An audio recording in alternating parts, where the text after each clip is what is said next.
그리스도인들이 이 세상을 살아가는 방식을 한 단어로 이야기하라고 한다면 바로 은혜로 사는 사람들이지 않을까 싶습니다. 어떠한 자신의 힘이나 능력 아니면 자신에게 주어진 어떤 무엇인가로 사는 것이 아니라 하나님이 주시는 힘, 하나님이 주시는 능력, 그리고 하나님이 주시는 재능을 가지고 살아가는 사람들이 바로 그리스도인이다라고 하는 것이죠. 세상을 살아가는 사람들을 보면 능력을 갖춘 사람들을 필요로 합니다. 능력을 갖춘 사람들을 찾습니다. 그래서 우리는 보통 이러한 능력을 갖춘 사람을 감이라고 이야기합니다. 그래서 사위감을 찾는다, 며느리감을 찾는다, 대통령감, 이런 이야기들을 하지 않습니까? 그러니까 우리는 보통 감이 될 만한 사람을 찾고 그 감이 될 만한 사람을 그 자리에 앉히는 것이 세상 사람들이 살아가는 삶의 방식이다라고 하는 것입니다. 그래서 어떤 사람이 어떤 위치, 어떤 자리에 앉기 위해서는 그만한 조건과 그만한 자격을 갖추어야만 그 자리에 앉을 수 있다라고 이야기하는 것이죠. 그러나 하나님의 사람들은 그렇지 않습니다.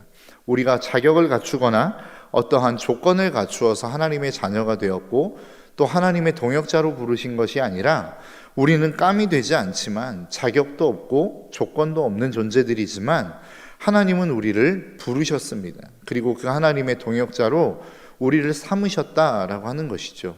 우리는 그것을 한 단어로 은혜라고 이야기합니다. 그래서 이 땅을 살아가는 모든 그리스도인들은 은혜로 살아가는 사람들이다라고 하는 것입니다. 오늘 본문의 말씀은 하나님께서 레위인들에게 분배할 땅에 대해서 이야기합니다. 그리고 그 성읍에 하나님께서 도피성을 만들 것에 대해서 말씀하고 있다라는 것이죠. 그 도피성으로 또 피할 수 있는 사람들과 피할 수 없는 사람들을 오늘 본문에서는 말씀하고 있습니다. 우리가 잘 아는 것처럼 여러분들이 이야기하는 그 레위인들은 어떤 사람들입니까?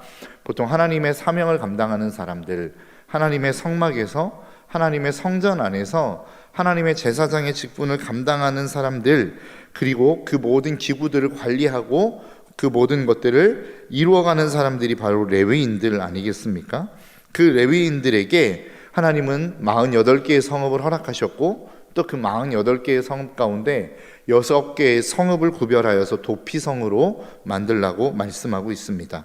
오늘 본문 11절이죠. 너희를 위하여 성읍을 도피성으로 정하여 부지 중에 살인한 자가 그리로 피하게 하라 라고 이야기합니다. 그러니까 도피성의 역할이 무엇입니까? 부지 중에 살인한 자를 구원할 수 있는 장소, 그것이 바로 도피성입니다. 그런데 그 도피성을 지금 어디에 두라고 말씀하고 있는 것이죠? 레위인들의 성읍 안에 두라고 말씀하고 있는 것입니다. 그러면 우리가 좀 한번 생각해 볼 것이 있습니다. 여러분, 레위인들의 그러한 도피성을 감당할 만한 자격과 조건을 그들이 과연 갖추고 있는가라고 하는 것이죠. 여러분, 이스라엘의 12지파 중에 장자의 지위를 가지고 있는 지파가 어디입니까? 바로 유다입니다. 근데 우리가 잘 아는 것처럼 유다는 야곱의 4번째 아들입니다. 그러면 왜 첫째부터 셋째까지는 장자의 지위권을 갖지 못하는 것입니까? 첫째가 누구이죠? 르우벤입니다. 르우벤은 아버지의 아내와 동침을 해버려서 그 장자의 지위를 잃어버렸습니다. 그럼 둘째 시므온과 셋째 레위는 왜 그 지위를 잃어버린 것입니까? 그 지위를 잃어버린 것에 대해서 창세기 49장 5절과 6절은 이렇게 말씀합니다. 시므온과 레위는 형제요, 그들의 칼은 폭력의 도구로다. 내 호나 그들의 모의에 상관하지 말지어다. 내 영광아 그들의 집회에 참여하지 말지어다. 그들의 분노대로 사람을 죽이고 그들의 혈기대로 소의 발목 힘줄을 끊었음이로다. 무슨 이야기입니까? 세겜 땅에서 자신의 동생인 디나가 세겜의 추장에 의해서 강간을 당하죠. 그리고 난 다음에 이 둘째 시므온과 셋째 레위는 그 피해 복수를 하게 되어지는 것입니다. 그래서 야곱은 그들을 장자의 지위권을 잃어버리게 만드는 것입니다. 그런데 하나님께서 이렇게 많은 사람들을 죽인 레위와 시므온, 그 레위에게 하나님은 도피성을 맡을 것을 말씀하고 있다라는 것입니다. 여러분, 만일 오늘날과 같이 청문회가 있을 수 있다고 한다면 과연 레위는 얼마나 많은 공격을 받았을까요? 다른 수많은 지파는 괜찮겠지만 레위는 안 됩니다. 레위와 시므온만큼은 안 됩니다 라고 하는 이야기를 하지 않았겠습니까? 왜 그렇죠? 그들은 수많은 사람들을 죽였기 때문에 장자의 지위를 잃어버린 것이죠. 그런데 그들에게 사람을 살릴 수 있는 도피성을 맡긴다? 이것은 말이 안 되는 것입니다. 그럼에도 불구하고 하나님은 레위 지파에게 이 도피성을 담당하라고 말씀하고 있는 것입니다. 우리는 이것을 은혜라고 이야기할 수 있습니다. 자격을 갖추지 않았습니다. 어떤 조건을 갖추지 않았습니다. 그런데 하나님은 그에게 정말로 사람을 살릴 수 있는 대단한 성읍을 그들에게 맡기셨다라고 하는 것입니다. 무엇인가 조건이 주어져서가 아니라, 자격이 주어져서가 아니라 하나님이 일방적으로 그들에게 그냥 허락하신 것, 그것이 바로 은혜다라고 하는 것이죠. 여러분, 마태복음 1장에 보면 예수님의 계보에 대해서 나옵니다. 예수님이 그 어떠한 계보를 통해서 이 땅 가운데 오셨는지에 대해서 쭉 말씀하십니다. 그런데 그 계보를 보면 참으로 우리가 입에 올리고 싶지 않은 지저분한 관계들이 참 많이 나오는 것 같습니다. 가장 대표적으로 누구입니까? 유다입니다. 유다가 다말에게서 베레스와 세라를 낳았다라고 이야기하지 않습니까? 그런데 유다와 다말의 관계가 어떤 관계입니까? 시아버지와 며느리의 관계입니다. 시아버지와 며느리와의 관계에서 태어난 그 자손의 계보를 통해서 예수님이 이 땅 가운데 오셨다라는 거예요. 우리가 잘 알고 있는 솔로몬, 그 솔로몬은 누구의 자녀이죠? 밧세바의 자녀입니다. 그 밧세바는 어떤 관계입니까? 다윗과 불륜 관계입니다. 자신의 가장 신복 중의 신복, 충신 중의 충신인 우리아를 전쟁터에서 죽이고 그 아내를 빼앗아 취한 그 관계 속에서 낳은 아들이 솔로몬이라는 거예요. 그러니까 이 모든 계보를 보면 거룩하거나 대단히 정결하거나 어떠한 자격을 갖추어서 그 계보를 통해 예수님이 오신 게 아니더라라고 하는 것입니다. 그 계보 안에는 참으로 지금 이 시대 21세기에서 봐도 야, 어떻게 그런 지저분한 관계가 있을 수 있어 라고 하는 그 관계를 통해서 예수님은 이 땅 가운데 오셨다라고 하는 것을 우리는 꼭 기억할 수 있어야 됩니다. 여러분, 우리는 이 땅을 살아가며 많은 이야기들을 합니다. 야, 네가 그런 자격이 돼? 네가 그러한 조건이 돼? 라고 하는 조건과 자격을 따지죠. 그런데 우리는 그러한 조건과 자격으로 살아가는 사람들이 아니다 라고 하는 것들을 우리는 기억할 수 있어야 된다는 것입니다. 여러분, 창세기 12장에 보면 하나님이 아브라함을 부르시는 장면이 나옵니다. 창세기 1장에서 3절이, 창세기 12장 1절에서 3절입니다. 여호와께서 아브라함에게 이르시되 너는 너의 고향과 친척과 아버지의 집을 떠나 내가 내게 보여줄 땅으로 가라. 내가 너로 큰 민족을 이루고 내게 복을 주어 내 이름을 창대하게 하리니 너는 복이 될지라. 너를 축복하는 자에게는 내가 복을 내리고 너를 저주하는 자에게는 내가 저주하리니 땅의 모든 족속이 너로 말미암아 복을 얻을 것이라 하신지라. 지금 하나님이 아브라함에게 약속하시고 명령하시는 게 무엇입니까? 내가 지시할 땅으로 가라는 것입니다. 그리고 그 약속을 네가 지키면, 이 명령을 네가 지켜 행하면 어떻게 하시겠다는 거예요? 너로 말미암아 그 땅에 내가 복을 주시겠다라는 겁니다. 그것을 다른 말로 바꿔 이야기하면 무엇입니까? 네가 그 땅으로 가지 않으면 그 땅에 내가 복을 내리지 않겠다라고 하는 것입니다. 그러니까 그 땅이 복을 받느냐 받지 않느냐는 지금 누구의 결정에 의해서 달려있는 것입니까? 아브라함에 의해서 달려있는 것입니다. 하나님은 저와 여러분들을 부르신 이유도 거기에 있는 것입니다. 하나님이 왜 저와 여러분들을 여러분들의 가정으로, 여러분들의 직장으로, 여러분들의 친구로, 여러분들의 많은 곳으로 보내셨습니까? 여러분들이 그곳에 있어야만, 여러분들을 통로 삼아 하나님이 그곳에 하나님의 축복을 허락하시기 때문에 그렇다라는 겁니다. 다른 말로 표현하면 여러분들이 그 자리에 없으면 하나님의 축복도 그 자리에 흘러가지 않기 때문에 하나님이 저와 여러분들을 그 자리로 부르셨다라는 거예요. 그것이 저와 여러분들이 이 땅 가운데 살아갈 사명이다라고 하는 것이죠. 그러면 우리가 한번 생각해 봐야 되는 것은 우리가 과연 그럴 만한 조건을 갖춘 자들이냐라고 하는 겁니다.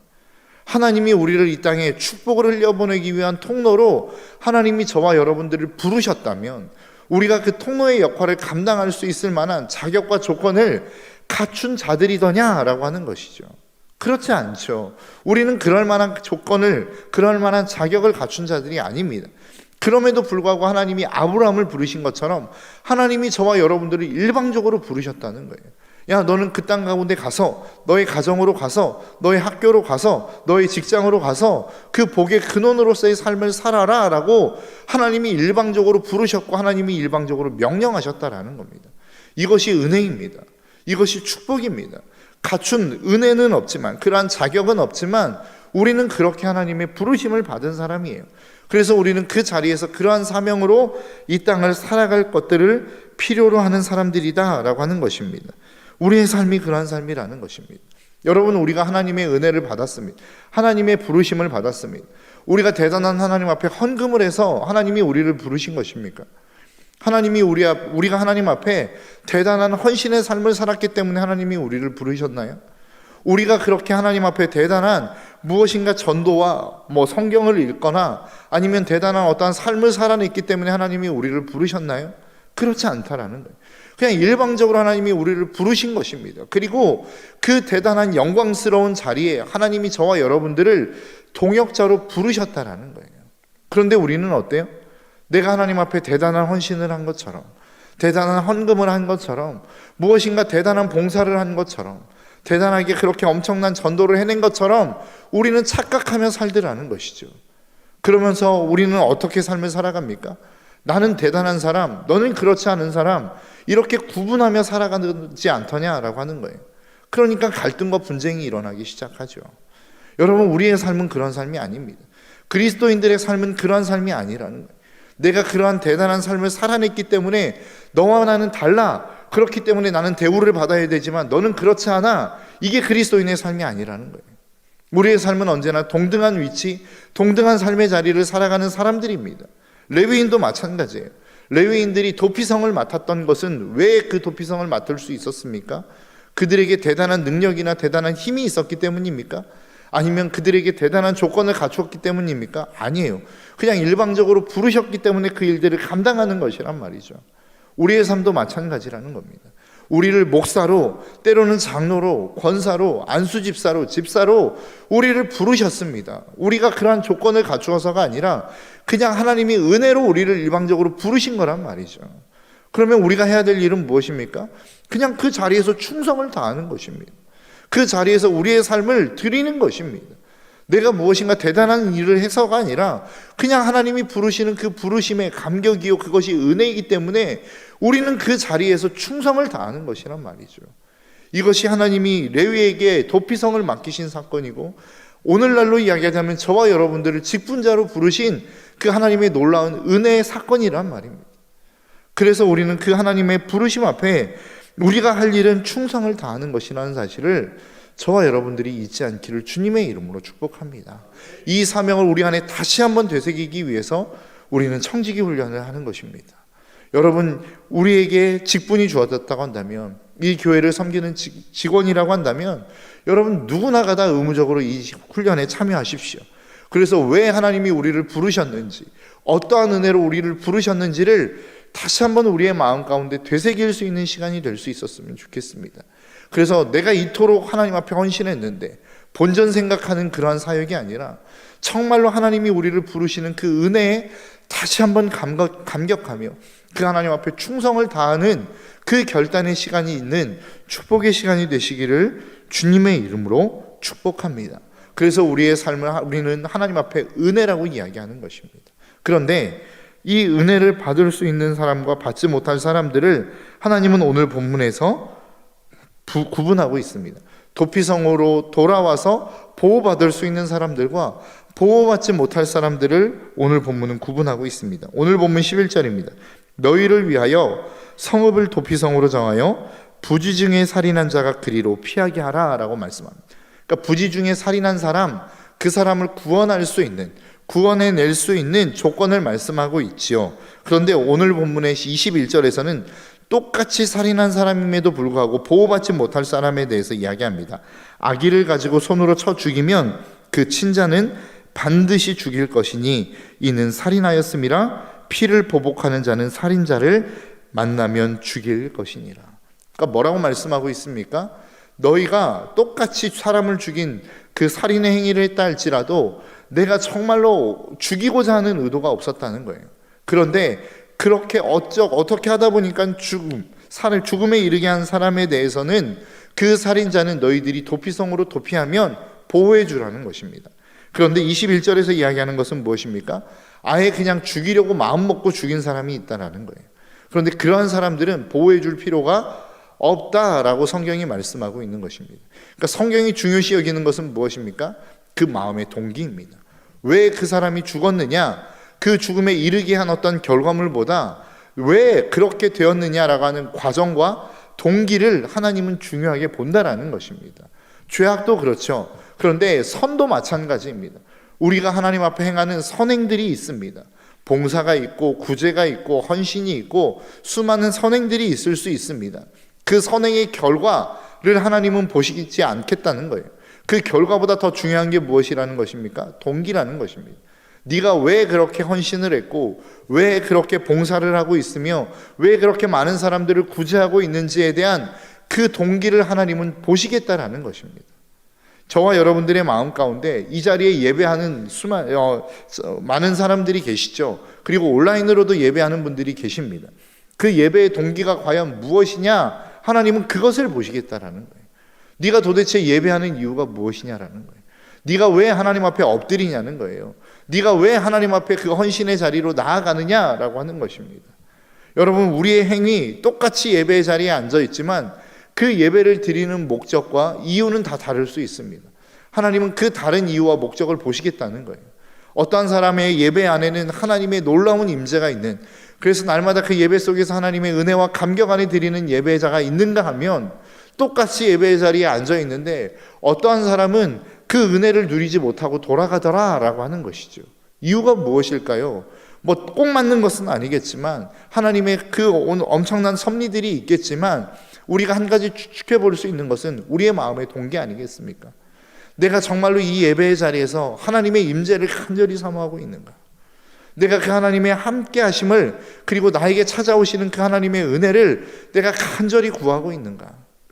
아니면 내가 이 예배의 자리를 지켜야만 하나님이 나에게 주신 축복을 내가 지켜낼 수 있을 것 같으니까, 내가 이 예배의 자리에 있어야만 내 마음에 안정이 찾아와서 내 자녀들이 잘 될 것 같으니까 이 자리를 지키고 있는가?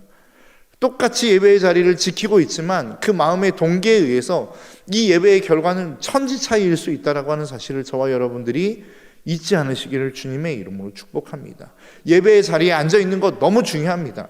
그러나 그것보다 더 중요한 것은 무엇이냐? 내가 어떠한 이유와 목적으로 이 자리에 앉아 있느냐가 훨씬 더 중요하다라는 거예요. 내가 정말로 그 하나님을 갈망하는 마음으로, 그 하나님이 내 인생 가운데 찾아오시기를 소망하는 마음으로, 그래서 내가 그 하나님을 사랑하는 마음으로 이 자리에 나와 있는지, 아니면 단순하게 내가 무엇인가를 잃지 않고 싶어서, 아니면 내가 원하는 무엇인가를 하나님을 통해서 얻고 싶어서 이 자리에 나와 있는지. 여러분, 우리가 하나님 앞에 섰을 때 이 예배의 자리에 앉아 있는 것은 똑같을 수 있을지 모르겠지만 그 하나님 앞에 섰을 때에 하나님이 우리를 평가하시는 평가는 완전히 극명하게 갈릴 거라고 저는 생각합니다. 저와 여러분들의 삶 가운데 이 예배의 자리에서도 오늘도 씨름해야 될 게 무엇입니까? 내가 그 하나님을 갈망하고 있는가? 그 하나님을 바라보고 있는가? 그 하나님의 임재를 사모하고 있는가? 내가 진짜 하나님을 사모하는 마음으로 이 자리를 지키고 있는가를 우리는 점검할 수 있어야 된다는 것입니다. 그래서 하나님은 우리의 동기를 보십니다. 우리의 마음의 중심을 보십니다. 이 예배의 자리를 지키는 저와 여러분, 그리고 죄악을 범하지 않기 위해서 몸부림치는 저와 여러분들의 삶의 그 마음의 중심에 하나님을 사랑하는 사랑이 자리 잡으시기를 주님의 이름으로 축복합니다. 그래서 오늘 말씀을 정리하겠습니다. 우리가 살아가는 우리의 삶, 우리의 자격이 있어서 우리는 하나님 앞에 설 수 있는 것이 아닙니다. 하나님의 은혜입니다. 그리고 그 모든 삶의 자리 가운데 그렇게 하나님의 자리에 나아갈 수 있는 그 모든 것도, 하나님의 우리의 마음을 보시는 것들을 여러분, 저와 여러분들의 마음 가운데 기억하시고 날마다 우리의 삶 속에 모든 것이 하나님의 은혜임을 기억하며 우리의 마음을 다한 하나님을 향한 사랑으로 오늘 하루도 하나님의 은혜 가운데 살아갈 수 있는 저와 여러분들의 삶이 되시기를 주님의 이름으로 축복합니다.